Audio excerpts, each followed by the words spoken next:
বিকেলবেলা একটু ঘুম পড়েছিলাম, উঠে দেখি সন্ধ্যা হয়ে গেছে। এদিকে বর ডেকে বলল, চলো একটু মার্কেটে যাই, শপিং করে আসি। তো বাইরে চলে গেলাম বরের সাথে। বাচ্চার জন্য স্যান্ডেল গেঞ্জি আর মোজা কিনতে হবে, সেই জন্য আবারও চলে আসলাম আমাদের পাশের একটা মার্কেটে, বাসার পাশেই এটা। তো সেখানে এসে ঘুরে ঘুরে সব কিছু কিনছিলাম। এদিকে আদ্রিত বলছিল, মা আজকে আমি কেনাকাটা করব, টাকা দিব, টাকা চেঞ্জ নিব, আমাকে বাজার করা শিখতে হবে। তো আমি বললাম, আচ্ছা ঠিক আছে, তুমি দাম দর করো, তুমি কেনাকাটা করো, বাজার করা তো তোমাকে শিখতেই হবে। যেই কথা সেই কাজ, আদি তুই দাম দর করে ওর জন্য ও গেঞ্জি চুজ করে নিল। তারপরে হচ্ছে ওই বলতেছে, মা আমাকে টাকা দাও, আমি টাকা দিচ্ছি। তো ওকে 500 টাকার একটা নোট দিয়ে দিলাম। ও দোকানদারকে দিয়েই চলে এসেছিল। আমি বললাম, বাবা চেঞ্জ নিতে হবে তো, তোমাকে বুঝতে হবে তো কত টাকা দাম হয়েছে, কত টাকা চেঞ্জ নিতে হবে।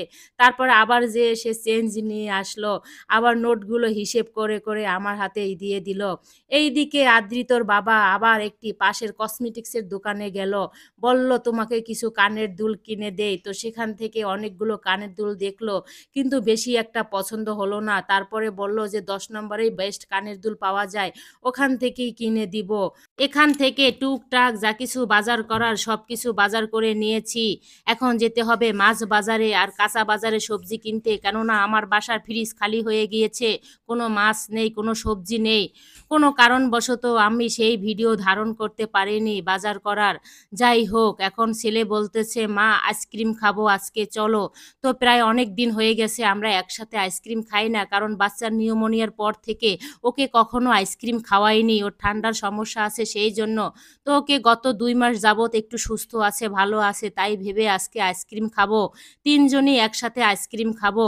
তো আজকে তো আজকে খুব হ্যাপি, আমার ছেলে ভীষণ খুশি হয়েছে, আমরাও খুশি হয়েছি, কারণ ওকে রেখে কখনো আমরা নিজেরাও আইসক্রিম খাইনি। ওর বাবাও আইসক্রিম খুব পছন্দ করে, কিন্তু কখনো কোথাও খায়নি। বাচ্চাকে রেখে খাওয়া যায় না, আসলে কোনো কিছু খেতে গেলেই তো নিজের বাচ্চার কথা মনে হয়, তাই জন্য আমাদেরও খাওয়া হয়নি।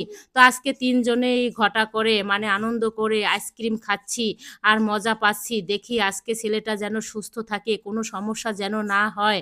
আর মোটামুটি ঠান্ডা নেই, আজকে মোটামুটি গরম ছিল, সেই জন্যই আইসক্রিম খেয়েছি।